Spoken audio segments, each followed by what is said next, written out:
they have not seen anything that you have not seen, is what I want you to know. So, with that in mind, I'm sitting here going, why are you signaling, why do I feel that the public's being gaslit on this? There's been nothing that's convincing. There are so many commentators who have gone out and said to you, it's overwhelming, the evidence is overwhelming. The text messages that don't have a date, that don't even sound real, that's overwhelming. That to me feels really fake and gay. I really do want to say that to every commentator that is out there trying to tell the public and insisting that if you say it enough times it'll become real, you're actually just being dishonest. And I offered that a more honest way to communicate would be to say, we think he's involved. We feel strongly. They brought me Mikey's call logs, okay? They brought me Mikey's call logs, and that is why I said this was a productive meeting. There's no other way to say it. I asked every question, and they came with the paperwork to show and to answer and to explain certain things. Also, which was, I thought, actually kind of sweet, that I guess I did on the previous show. I was like kind of looking at things for Mikey, and I couldn't find him. And someone said, I think Mikey's not his real name. They thought it was his middle name actually. And I just assumed, okay, well maybe he's using his middle name, and that's why I can't find him. But Mikey really wants you guys to know that is his real name, and it is his real name. I found out shortly thereafter that they were confusing his middle name with. They thought it was switched.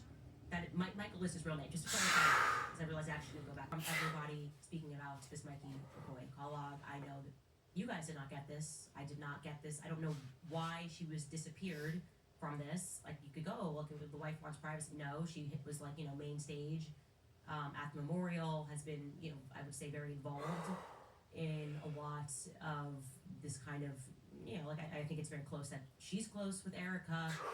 They went on vacation together, so I don't get this disappearing act. I found that to be okay, but they were forthcoming with it.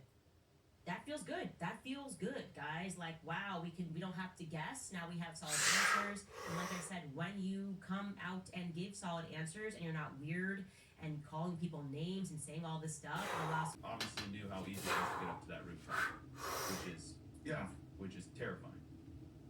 It really is. And look, one of the other things that's being pushed around for a long time was that, you, TPUSA, both the local soccer and you guys didn't advertise this event till a couple days prior to it. Now, the insinuation there is that doesn't give Tyler enough time to plan for this.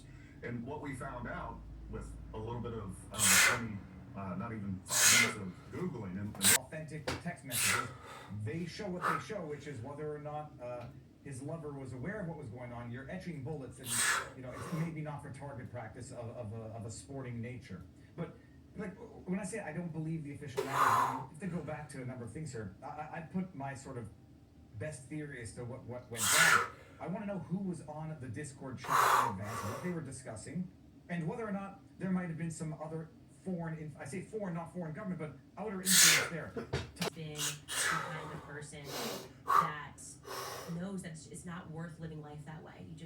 My whole spirit would be corrupted. I couldn't do it. I struggle with people that can do it. I struggle seeing people who have so obviously sold their souls on the internet. It's very frustrating to watch it. Central 848 says, please look into the possibility that Charlie was electrocuted and that the hole in his neck was made by the currents passing through his necklace. And we're chilling with TPUSA members of Tucker's party. That's another more fan fiction. I have no idea what that was about. You're referring to a person who went and said that Candace was meeting with TPUSA and Tucker and Marjorie Taylor Greene at Tucker's Christmas party. To my knowledge, I did not see any Turning Point USA employees. I did not have a conversation with any Turning Point USA employees. To my knowledge, that I did not see them at the party. I've never had beef with Tucker. That's why I was at his Christmas party. And I've never had beef with Marjorie Taylor Greene. So yeah, I spoke to them. That's what I did. I attacked for this. Well, okay, I saw a stat that said something like the percentage of anti-Semitic attacks in the world has gone up, I think 100% since October 7th. Let me ask you this. Have you ever felt openly anti-Semitic? I mean, I guess that's the problem with the ever-changing definition. I don't think you know why describe the 2018 Parkland shooting. Wow, amazing.